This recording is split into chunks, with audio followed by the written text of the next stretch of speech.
I am super excited to introduce our featured guest today. First, we have Andrew Bartels, VP and Principal Analyst at Forrester Research. Andrew has been with Forrester for 15 years, and he contributes to the firm's offerings for the CIO. Great to have you here, Andrew. Thank you very much. From Cerner, we have Eric Geis.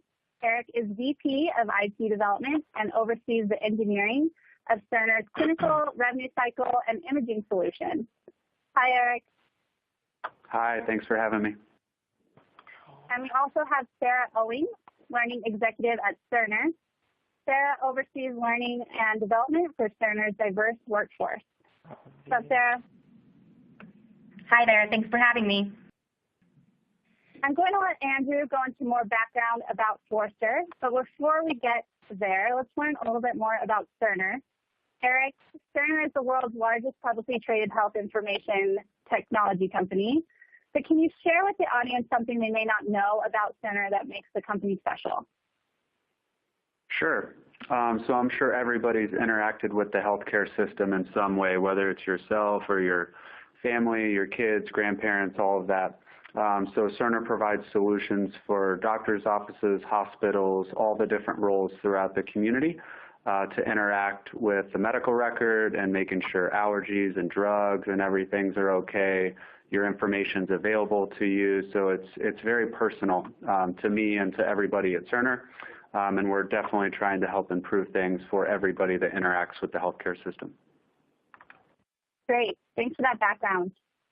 We're going to start today by hearing from Andrew from Forrester, followed by some discussion about learning strategies at Cerner, and then we're going to open it up for a Q&A from the audience. So with that, Andrew, I'm going to let you take it away from here. Thank you very much.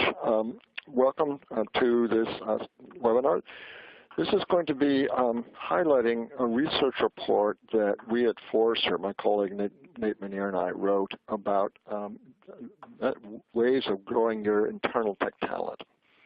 The backdrop of this is that Nate and I have been doing research for about a year or so that started with looking at, is there a tech talent shortage? There's been reports in the press about not enough workers, skilled workers to meet tech needs. We did a fair amount of extensive research and concluded, no, there's pretty good demand, a supply of tech talent that can be used to meet the growing needs. And certainly the indicators we've seen around that suggest that supply and demand are more or less in balance. However, what we did know and notice is that, well, in terms of overall jobs, there's no tech gap. When it comes to specific tech skills, there are gaps. And one of the ways that we recommend to clients is they address those is to, instead of looking externally, to look internally and look for ways in which you can grow your tech talent and build that own tech talent rather than having to scour for the outside market. And as we were planning to do this research, we reached out to our contacts at Pluralsight to see if they had any clients who would be interested in talking with us and sharing their best practice around how to build this tech talent. And they reached out to their clients. Cerner was very willing to talk with us, and so that was the gist of this report that we wrote, which, as was indicated, is available to attendees who want to see it. But let me sort of jump to what the key conclusions that we reached as we were doing this research on growing your tech talent. First of all, we really wanted to highlight the importance of growing tech talent as opposed to recruitment. Certainly many firms still will look for recruiting new skills from outside the company, and there's certainly no reason not to. But it can be expensive, it can be unsustainable. And there's runs a risk that, as with a baseball team that's trying to build its winning team by free agency, that can be costly. So we think that in many cases the right approach here is for firms to act like smarter baseball teams and win the talent know-how by drafting rookies and then developing into seasoned professionals. Now, to do that, that means having the right tools and the right processes for creating a learning environment that you can use to help train your employees, train those rookies into those experienced professionals. And one of the things we found is there, in fact, is a new generation of tech learning platforms that's allowing employees the flexibility to educate themselves on how and when they want to learn. And so we recommend to clients that they use these platforms to do the heavy lifting of teaching, but then assign local learning partners, take ownership of learning initiatives. And the third key point, this is where we're going to hear a lot from Cerner, is create learning initiatives that help employees excel at their jobs. And so it's not just a matter of tools, it's also a matter of processes and programs. And creating well-designed learning and development programs that will provide employees with those skills that they need to excel and to build their score portfolio. So, as I mentioned at the beginning, certainly you can go outside to find talent, but what we found in our research is that specialized skills will tend to be more costly. This is data that we compiled for what the growth rate is in average wages for a number of different skill positions, computer systems analysts, information security analysts, software developers for applications, web developers, database administrators, computer network architects, to pick 4 or 6 of them. And we show here is what the growth rates on for these different ones for those at the 10%, that's to say the cheapest, those at the median, and those with the highest. And as you can see, there are certainly job categories such as computer systems analysts, information security analysts, software developers, web developers, where there's a real difference between that 10% top talent versus what the average talent is. And that's suggesting that if you want to get your top talent, it may be expensive to go out in the market and try and find it. It may make more sense to try and grow that tech talent internally. And that's sort of the key reason we wanted to just talk with a company like Cerner to understand how they did that. Now, as we said, building your own tech talent is the most effective way of getting that talent. As I've said several times, hiring new talent is expensive. There's the cost of paying recruiting firms, there's the time it takes to interview those people, and there's often is the bonuses you might have to pay to attract talent to work at your company. For the right skills, you may want to do that. It may be a part, in many cases, you do want to bring in new blood. But one of the things to remember is that the current generation of workers that's in the market, that's coming to the market, is actually coming, in many cases, with a lot of computer skills. Pretty much any new worker today knows how to use a PC, knows how to use a smartphone, is very adept at technology. They may not have your specialized skills, but they bring a lot of background information and skills that you can then use as the foundation for training them in your specific needs you have for your business. And there's some real benefits in doing this. Certainly cheaper, because there's no finder fees or other incentives. But the second important thing to remember is your existing employees already come with a degree of business knowledge to kind of know how your business runs, knows the key attributes you have to win and serve customers, or in the case of healthcare technology, but Cerner, healthcare providers and healthcare patients. And it's also a way of showing to your employees that you really value them, that you're willing to invest in growing their talent. And when you show that kind of loyalty in your employees, they tend to be more loyal to you and tend to benefit from and stick with you longer. So growing your own talent is a win-win on all 3 dimensions: cheaper, leveraging and expanding that business knowledge combined with technology knowledge, and helping your employees appreciate the fact they really are valued and they are useful. Now, as I said earlier, we wanted to write a report about this, so we reached out to Pluralsight, and Pluralsight brought us Cerner, and we had some very good interviews and lessons learned from Cerner that we shared in our reports. But I think in this session, we wanted to have Cerner speak directly and not filter it through Forrester, and that's what I plan to do in the remainder of this session. So before I get there, though, just to wrap up with 3 key recommendations that we had in the report, which I expect that the folks from Cerner are going to echo.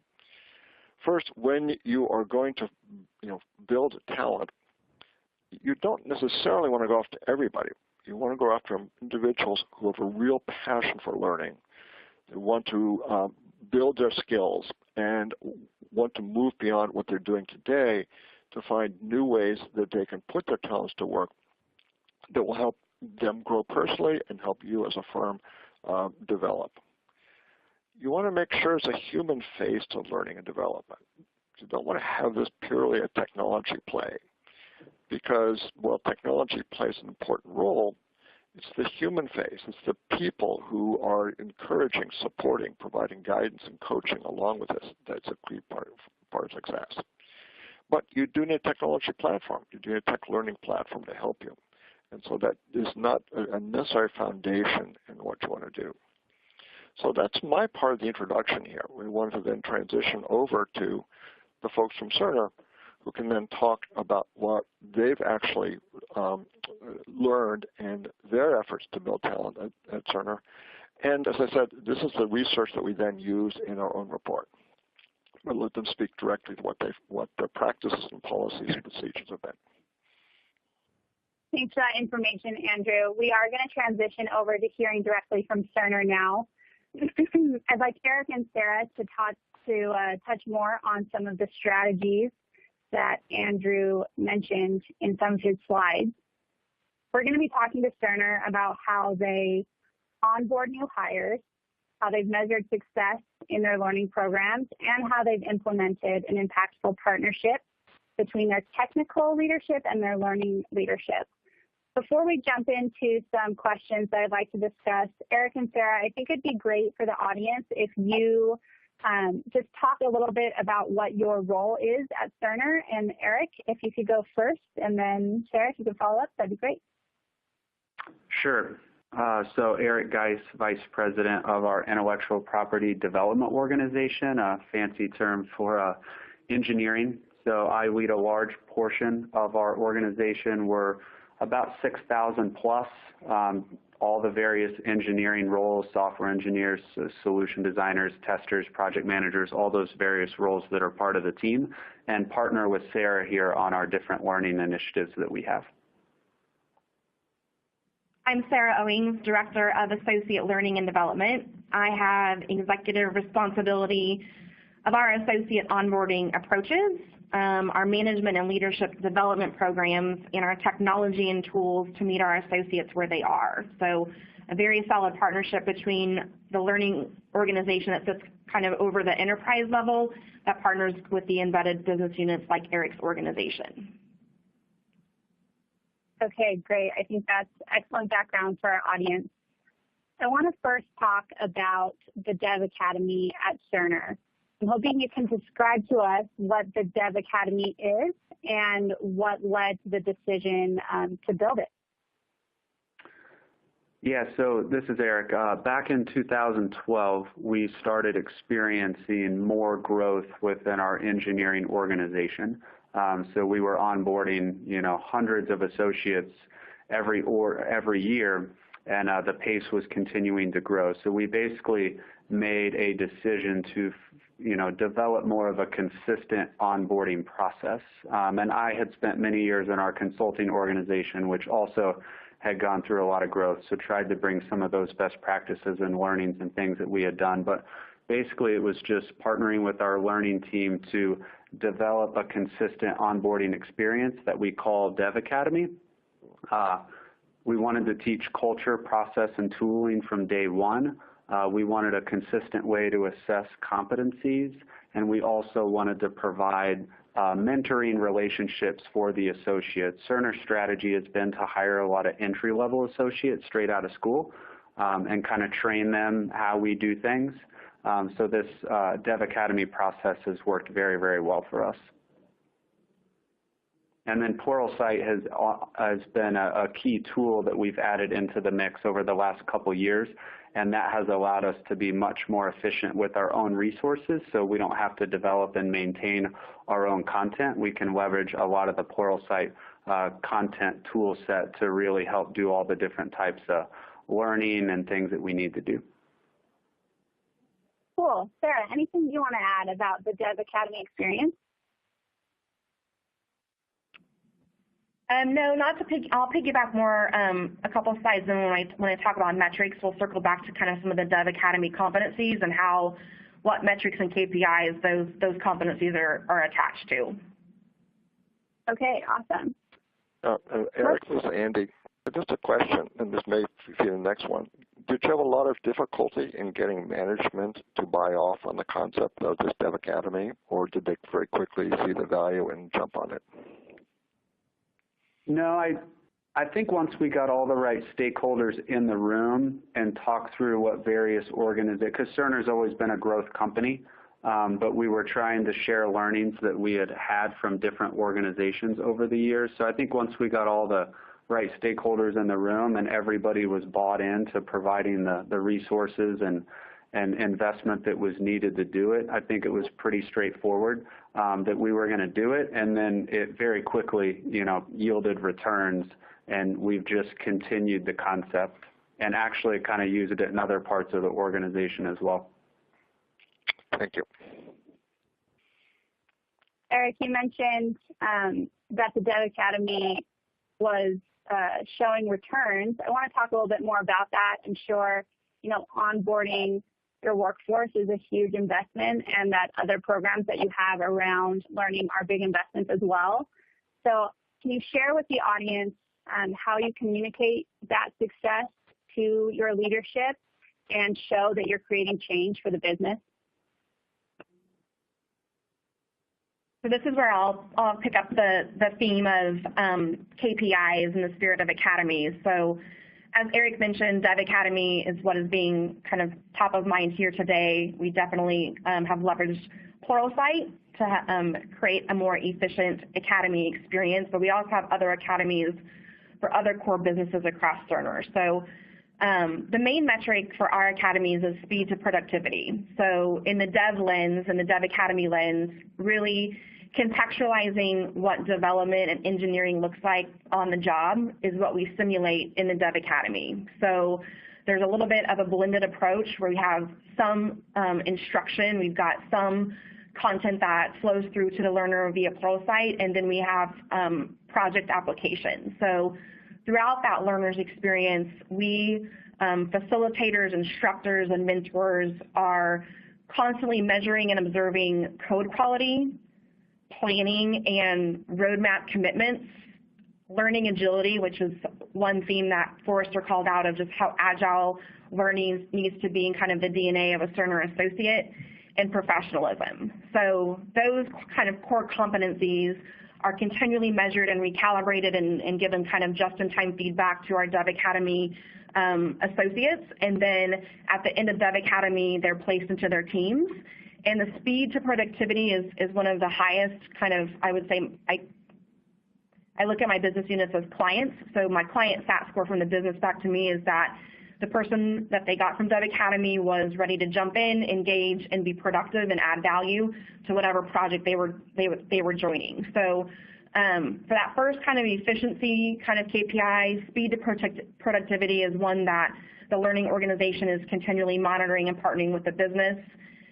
We've had great success with reskilling our associates quicker. I would say historically Cerner's relied on WBTs, classroom-style learning. So with our growth and ramping up to 28,000 plus associates today, those methods just don't scale. So Pluralsight has really enabled our associates to pivot quickly, and not just for Dev associates. We've leveraged Pluralsight with Tableau with a lot of our business and analytics types of associates, and our project manager community across kind of all core functions of Cerner have really leveraged Pluralsight for agile and project management type classes, which Pluralsight would have been very long wait lists for the classroom experience or just not even getting into the classroom experience. So reskilling our associates has really, our metric there is enabling access is what the learning organization are continually making sure that our learners can get to the information quickly. And then the last, just around scaling, again, Eric mentioned we're a growth company. We're 28,000 and growing for the rest of this year. So really scaling learning needs to involve choice, and giving our learners choice of having a classroom experience or having a self-led experience has really been a pivotal moment for Cerner using the Pluralsight platform. And then Pluralsight goes even a step further with, it doesn't always have to be on the desktop. I can access Pluralsight on the mobile, on the tablet, or my desktop. And so it's really kind of been a very cool moment to see how Pluralsight's been integrated into our associates' workflows, and where they're using it and seeing kind of adoption metrics from the Pluralsight platform, and just honestly kind of just seeing which courses are favorites and where our associates are curious and what they're looking at. So really speed of productivity, access, and choice are kind of the key KPIs that the learning organization is monitoring and partnering back with our business units. The scale part has really helped. We were having to fly lots of different people to train on different things, and that definitely didn't scale. So for those of you that have development centers and locations in different places, it's definitely a good option. Great, thanks for that. Sarah, you mentioned that you had devs as well as project managers and members of your data team a part of this reskilling effort. We have a question from an audience member about other departments that are involved with your learning initiatives. Are those your three main departments that you oversee? Our learning organization partners with all core business functions, and so where we leverage Pluralsight out of the dev and tech space has been with Tableau and different types of project management and agile topics. So while there is kind of a concerted effort with my organization working with Eric's organization, we scale beyond just the dev and tech space and are kind of helping equip other core functions from sales to consulting to support to leverage Pluralsight. And I would say the main kind of theme, at least where we're at internally, is definitely in kind of the data analytics and Tableau space, where we've really been able to leverage Pluralsight and kind of pivot quickly to get those associates and that talent connected to the right content. Yeah, and then in the tech space, we also host a large portion of healthcare for our clients. So we have a big ops organization with different roles doing operations functions, kind of in a DevOps model. So they have leveraged it very heavily as well for the various technologies that our solutions run on. Okay, thanks for that background. Andrew, anything you want to add about communicating impact of a learning initiative? It comes back a little bit to what question I was asking earlier about sponsorship. Certainly, as Eric had indicated, the idea of creating a Dev Academy of this kind does require executive sponsorship.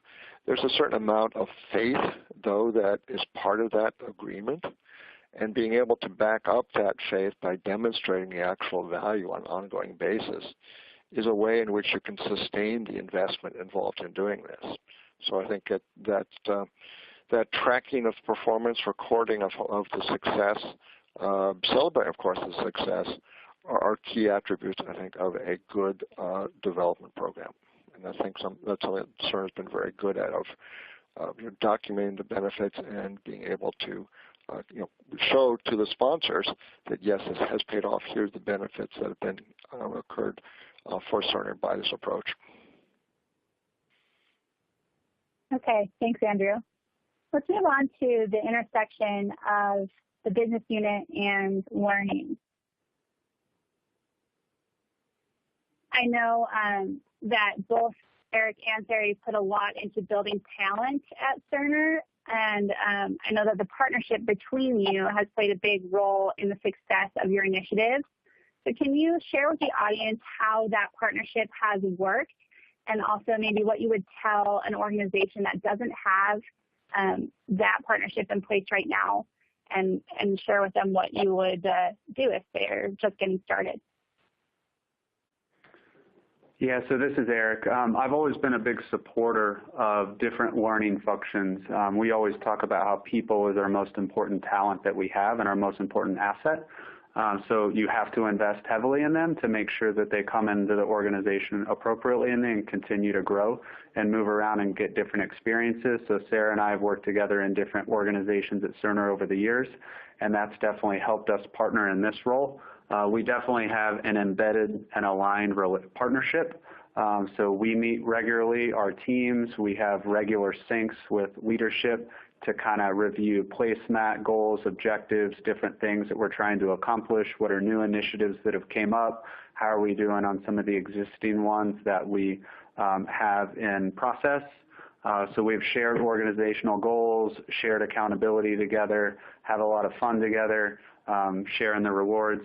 And then also it's a very collaborative process around just strategy and execution on an ongoing basis. So I'd say we've kind of built learning into our culture of the development organization, and then as Sarah said, that also extends out to other organizations have this same model in place. So I think Cerner's done pretty well at this, and then I also think with some of the added tooling and stuff that we've been able to add with Pluralsight, that's also been a benefit from an associate satisfaction standpoint that we've seen. So it kind of gets everybody more on board to, you know, they want to do continuous learning, but before it was hard to know where to go do that. Now they have a very simple platform to be able to go do that on their own time whenever they want and need to.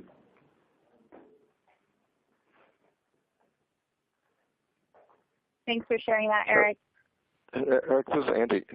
I assume that this has been backed up with surveys, satisfaction surveys of employees. Can you share anything of what those survey results might be? Have told you both in terms of what they like or don't like about the program? Yeah, absolutely. We do town halls, we do surveys, we have a lot of collaboration tools in-house.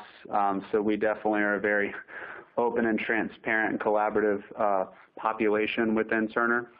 So we have provided surveys out and gotten feedback on it, a lot of very good feedback on a lot of the learning initiatives that we have in place, good feedback out of Dev Academy and people that go through that, good feedback from the managers and teams that are receiving associates from Dev Academy, good feedback around the use of Pluralsight to upskill existing associates around things like security and cloud and continuous delivery and all the technology things that we're all trying to accomplish.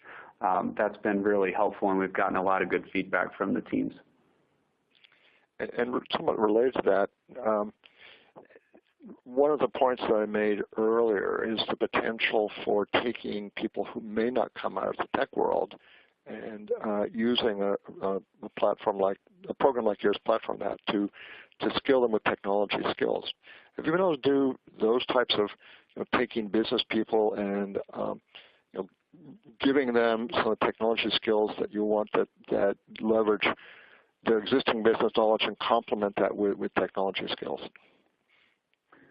Yeah, I'd say it's probably role specific. We haven't really taken as many business people and made them software engineers, but we absolutely have taken business and kind of industry folks, and they have done project management roles, kind of solution design and requirements roles, testing roles also. But I think as we do more automated testing going forward, that role tends to be a tad bit more technical. So I think we're better positioned to recruit different types of talent and be able to diversify and upskill them into different roles, but there's still a need for kind of software engineer and computer science background for certain roles. Certainly. And certainly you identified some of the roles like project management or business alignment where having that dual footprint, one foot in the tech world, one foot in the business world is a real asset in terms of being able to deliver business results. Yeah, another one that we're focused on right now is data science. So that's a hard skill set to get sometimes. So we definitely have a lot of data scientists within Cerner, but we also want to figure out how we scale some of that knowledge. So that's kind of a new one that we're working through right now. That is a very common issue we're finding right now. I've done a certain amount of work around artificial intelligence, and you're absolutely right. It's the skills for doing that are expensive, but if you can train people on some of the basic skills and then use those to supplement the more higher cost data science you've got, that's a winning combination. So I'm glad to hear you're doing that.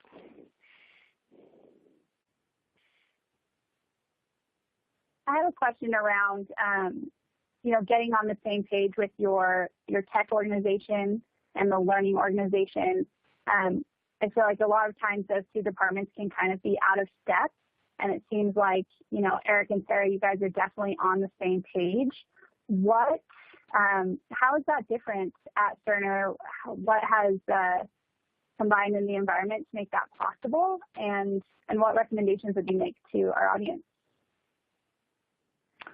I'll start. I think it starts with leadership. I mean, both groups and leaders have to be bought into learning as an important asset. Your people are an important asset, and you need to invest in different learning tools and processes to really grow and retain your workforce. So, I think it starts there, and we partner well, and I think that step one is just having the business be bought into it, having a learning leader that you can partner with, and then kind of sitting down and kind of making sure you understand each other's world and what you're trying to accomplish, and then put together the goals and objectives that you want to do. And then definitely start involving others and communicating things regularly and just tracking on the progress together. Yeah, I would agree. Anything you would add, Sarah? I would agree. I think our learning organization approaches each of our business partnerships with kind of a two-dimensional lens. The first dimension of the lens is from an enterprise. So we are a tech company, and we are in the healthcare industry. So our learning organization is always making sure that at that intersection of those two things where those meet, which is lots of change, that we're able to equip the business quickly with tech skills and with healthcare skills. And then hearing that from the business side, what their imperatives are, what their roadmaps are, definitely influences our organization. So we truly, as a learning org, we try not to go totally native and rogue on just serving kind of the enterprise, but really have a very two-dimensional lens that we bring to Eric and other leaders to show kind of what's important at the company level, and then how can we contextualize that down to your business unit level. So it's definitely tops down, bottoms up, where we're trying to find solutions together that I think makes it work. Okay. This is Andy awesome. again. In terms of that top down, bottom down, I assume that applies to the actual courses that they're taking.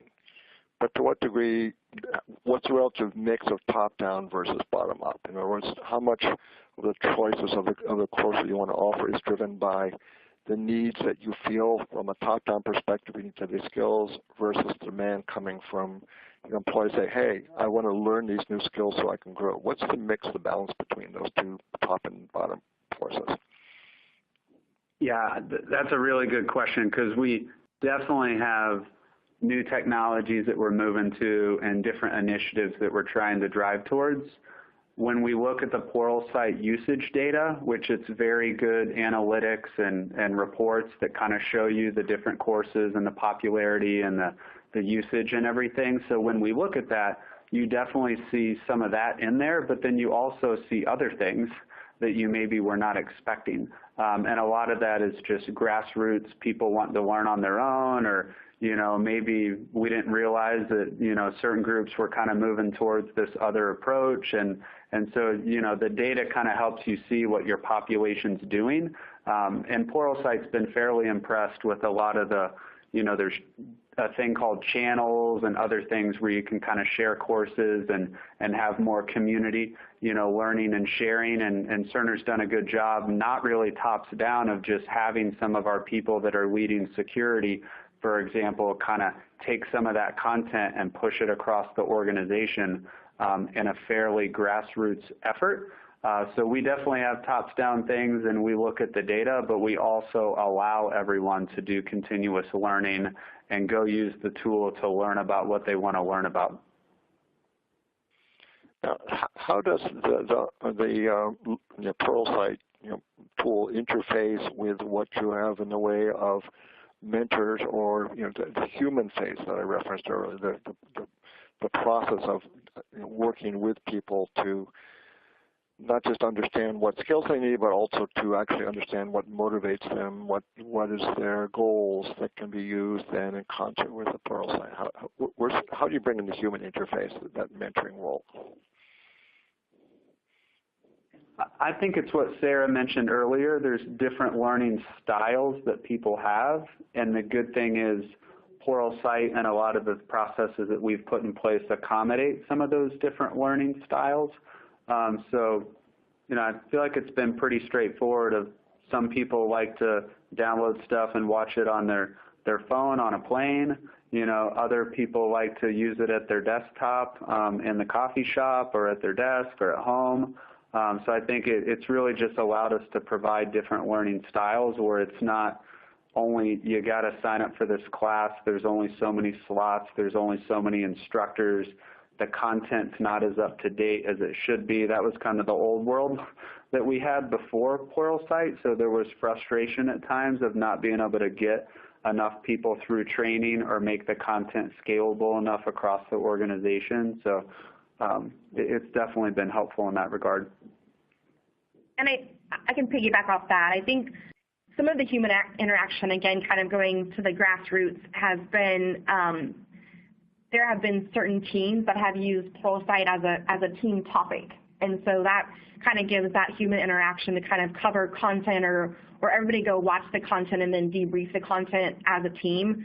There's been a grassroots effort of just kind of air quote Pluralsight and chill, kind of like off the Netflix and chill kind of saying, but just having kind of, I think, a platform that the team can really kind of rally around together has definitely given it not only choice of how I can get access to Pluralsight, but then we've also seen just some really cool team initiatives that have anchored to Pluralsight and the topics and content within Pluralsight. Okay, that sounds awesome, Sarah. All right, we have about 15 minutes left for audience Q&A, so I'd like to get to some questions, unless there's anything anyone would like to add about the intersection of business and the learning organization. If not, we'll move on. So let's get to our first question. Andrew, I think let's have you start with this one. I'm going to push it to the slide area. So you mentioned, you can't move away completely from recruiting, but if you don't want to have as heavy of reliance on a recruiting strategy, where should a leader start? Well, I think it really comes down to two aspects, two dimensions of this. And come back to point here, it's a little bit of supply and demand. It's understanding what are the knowledge gaps, the skill gaps that we as a company need to have to address the challenge we face. And that clearly is at in the IT world, specific skills you might need to have to do certain types of things. And then the other part of it is, well, what do we have? Can we find this talent internally? In some cases, for the purely technical skills, you might need to go outside. But in other cases, it might be existing people who have a different set of skills and just teaching them a new language, a programming language, or a new set of skills, and they want to find that. So it's starting, I think, start with what is the need, what's the talent, the skills we need to have, and then figure out how much of that can we get internally. Let's start with looking internally, or these skills we need to go externally and hire. It also can be some of the both. You can say, well, what we might want to do is get someone with some existing skills to deal with a specific tackle problem, but we also want to be able to grow that person into another expanded set of skills. So we might be focused first on bringing people in with very technical skills in a certain area, but then look to see how we can complement those skill base with additional training we may have that we can offer through a Pluralsight platform or through other through our mentoring program, to take that skill set we bring in and expand it out to a wider set of problems. So maybe someone's very good at technical, but then we can also help them on project management to help solve that. So it's a kind of back and forth process between identifying what the needs are, both current and future, identifying where those needs can be met through internal resources, where they can only be met through external resources, or where it may be a combination of taking external resources with a specific skill set and then up-training them into other skills we know we will need in the future.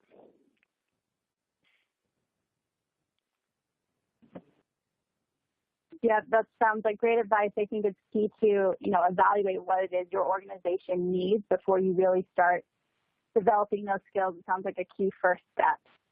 I feel like this next question is going to be great for Eric. It is, my industry isn't known for being on the cutting edge of technology, so how do you stand out as an employer to picky engineers? Eric or Sarah? Sorry, can you repeat the question? I didn't quite catch it all. Yep, it's hopefully on the live view on the slide, but this person's industry is not known for being on the cutting edge of tech. So how do you stand out as an employer to technical talent who really have the pick of any company? Yeah, I would probably focus on just the culture and making sure that people know this is a good place to work. We're a continuous learning organization, and try to focus on providing a lot of things like that that can allow you to attract some of that talent. It's definitely hard because there is a lot of competition, but I think just having a focus on day one of the culture and a lot of these tools and processes that allow people to do different things and move around, and we definitely have the expectation that people are going to come in and be continuous learners, and they're going to move around and do different jobs and learn different technologies, and that's just kind of part of it. The good thing about development is it's a team sport, so there are lots of different roles, and everyone's in it together as part of the agile development process. So I think that's another thing that you can kind of play up. Cool. I have a follow-up question around, those discussions with recruits. Do you mention, the learning programs that you have? Do you mention Pluralsight as a benefit when discussing, work at Cerner? Yeah, I would say recruiting is definitely plugged in with Sarah and I as well to understand a lot of the things that we are doing, so they can kind of use that in their tactics as well. So we definitely try to make sure everybody involved in the recruiting process, as well as the onboarding process, as well as within the business long term, all kind of have an understanding of what we're doing and what we're executing on, and then leverage a lot of that knowledge and process in all of our different functions, because it's definitely a value prop for us. Agreed. Our Dev Academy is definitely one of the main talking points of all of our campus recruiters and all of our campus recruiting experiences. So it's definitely a selling point. Cool. I want to push this question just to talk a little bit more about mentoring. I think back in the Dev Academy slide, there was a key point around mentoring. What does that mentoring look like at Cerner? Yeah, so the mentor model is by existing associates. So we have the incoming associates off college campus.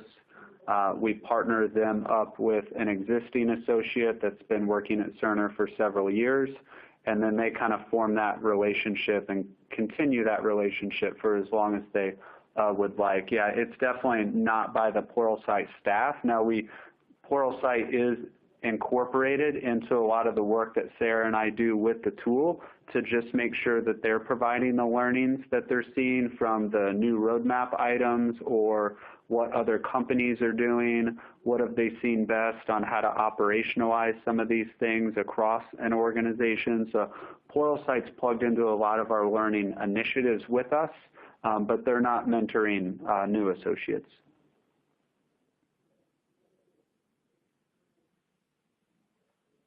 great. Thanks for clarifying that. I have a new question around assessing skills. You mentioned that you assess competencies. The question says, assuming that you use skill IQ for assessments, what else does Cerner use to gauge readiness? So a lot of our assessments are in-house assessments that have been created kind of in partnership with HR, the learning organization in the business. Pluralsight IQ assessments and Pluralsight, the skills IQ is definitely something that's being evaluated of how do we blend that technology in Pluralsight with kind of some of our current state assessment tools that we have created. But for the most part, across our academies and across the assessment tools, those were created kind of in-house jointly across HR, learning, and the business.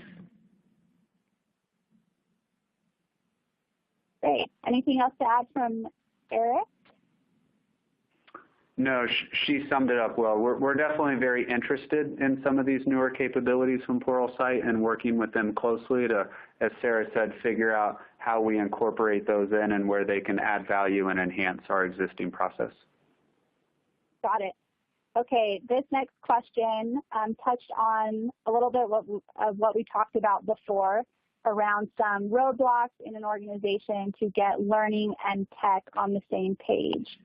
So this person has a VP of engineering that might not see the value in retraining devs. How would you go about getting that person on board, and who else in the organization needs to be on board to move learning forward? Yeah, I mean, it does start with leadership, and I think that's at many levels. So I think it's anywhere from team leads that are maybe moving people around or have decisions around hiring or moving people around, all the way up to, org leaders and others. So I think it's definitely a culture point that just needs to be tops down and pushed a little bit. And then I also think if you kind of embed this into your population as early on as you can, and that's kind of, again, one reason why we've infused some of that within Dev Academy. You just kind of start them out day one thinking that way and acting that way. That's just kind of an expectation and part of the day-to-day process. I would say it is harder at times if you have a lot of people that are resistant to some of this and haven't been through some of this. So maybe that's where you need to hire somebody externally to come in and talk about how it's worked at other companies to kind of show them a different way to operate and how to do some of these things. Okay, Andrew, what about you? Do you think there are some who are the key stakeholders in an organization when it comes to starting a reskilling effort? I think part of it is, as the questioner had indicated, the fear of some people that they're going to lose staff to other technology areas of business areas through training. But at the same time, I think, and point back to them, it's a way for you to gain staff, that you can also use a training program to pull in new people you might want to bring in, some new blood. And remember, the folks that you want to try and keep may not want to be kept. They want to grow. And so, keeping someone here in a team, semi non-voluntarily by restricting their growth opportunities is not a good policy. Those people sooner or later will figure that out and leave. So, this VP of engineering who doesn't want to lose people by retraining, it's a conversation that needs to be had with them in terms of what they can gain by utilizing these tools and what they would be risk of losing if they don't give their people the opportunity. Those folks may leave anyway if they don't feel appreciated. So it's a conversation I think it needs to be had with executives to realize both the benefits in terms of attracting talent to their group, as well as the risk that if they don't pursue this route, they're going to lose people anyway. Yep, really true. Awesome answer. This is a question about rolling out Pluralsight or other learning initiatives in your organization Eric and Sarah, what communication or awareness strategies did you utilize to get learners interested, engaged, and succeeding when you rolled out Pluralsight? Yeah, the first thing we did is our Chief Operating Officer sent out a blog to everyone just announcing the purchase of the tool and, you know, how to log in and all of that stuff. So I think that kind of tops down why we've invested in this, why it's important. People had been asking for it. Here's what we did. We've delivered. So just kind of communicating tops down, I think, was really helpful. And then my orgs do town halls every 6 months. So we definitely infused messaging and content into some of those. We had Pluralsight come in for a couple days and really also put on different talks and get people more excited about different things. So it was kind of a multi-dimensional effort of things that we did to communicate it. And then we kind of, from that point, watched a lot of grassroots things get started. And then we've kind of balanced what we need to continue to do from a tops-down perspective, and then also kind of having an understanding of what's going on at a grassroots level and usage, and just see if there's anything else we want to infuse into that. But it took off really quickly. It didn't take a whole lot, honestly.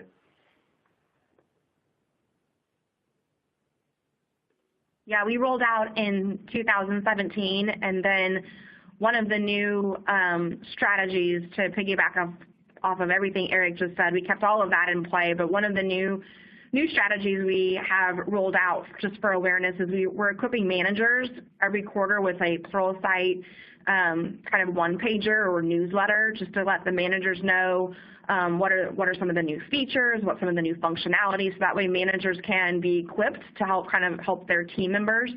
And that's been a really cool partnership between our learning team and the Pluralsight team on kind of crafting this one-pager just to bring awareness to the management community to help equip them for conversations with their teammates and with their associates. Okay, excellent. I think we have time for one more question. And then following the question, I'm going to give time for Andrew, Eric, and Sarah to give, a parting piece of advice to the audience. So this final question is about employee retention. So how have you been able to measure the impact that the Dev Academy and our Pluralsight is having on impacting employee retention? And what KPIs are around retention specifically? Yeah, so we do measure attrition, planned and unplanned, because it is just a fact of doing business. But I'd say our retention numbers have done very well from a tech perspective, as well as our associate satisfaction numbers have worked really well. And we do measure both of those and monitor them closely. So there's definitely a quantifiable portion to this that we watch and monitor. Sarah also mentioned the fact that we're able to get people up to speed more quickly, both through Dev Academy as well as transitioning existing people from one team or technology to another. Some of those things are a little bit harder to quantify at times, but we definitely feel like we have enough feedback from leadership and associates, as well as certain quantifiable data points to really paint that full picture, and that has really helped us to continue to justify the investment and the usage of Pluralsight for years to come.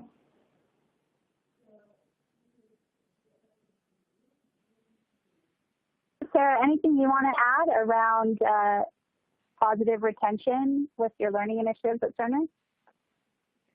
We've done some quarterly kind of teamed, or I would say focused surveys with some of our higher usage of Pluralsight users, and those stories are really trending to not only kind of sharing out what favorite courses they like on Pluralsight, but we're really trying to map back what they're using Pluralsight for as mapping back to imperative work or client work. And so more to come on that from us throughout 2018 and into 2019, but I think that will really have a good success story too of just dev retention, and Eric and his leadership team really embraces continuous learning, and I think that a lot of our dev associates are very satisfied with they're thankful this Pluralsight investment was part of their learning journey, and then also just there's a huge appreciation for how much dev leadership encourages continuous learning. That's great.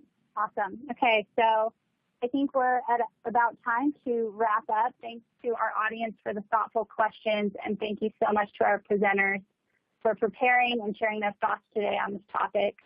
Before we sign off, I'm hoping we can get some parting words from our experts today. So, Andrew, as we hop off, do you have any final words to share with our audience? I do. As a technology analyst who have been covering technology for at least the last 20 years, what I'm very conscious of is change and how much technology has changed, how old programming languages that were current 20 years ago have been replaced with new programming language, how new applications, new technologies, new solutions, mobile, 15, 20 years ago wasn't a factor, now it's dominant. That pace of change means that we need, as companies and as employers, to equip our employees with the skills they need to deal with these new technology changes. And that's, to my mind, probably the most important takeaway from this, is that technology is changing rapidly, will continue to change rapidly, and that companies, as Cerner have done, need to provide the programs, process, and technologies to keep their employees up to date with the change in the technologies that they're using as a fundamental part of their business operations. Okay, excellent. Eric, for you, a top takeaway that you want to share with the audience as we sign off? Yeah, I would agree with what Andrew said. Technology changes very rapidly, so I think everybody needs a continuous learning process in place. So I would definitely recommend investing in that, having a learning partner, somebody like Sarah, to work with and really partner to drive these initiatives throughout your organization. And then Pluralsight has been a huge, help for us and a good tool. So if you don't have anything like that, then I would definitely recommend checking it out. Okay, great. And then Sarah, anything that you would like to share?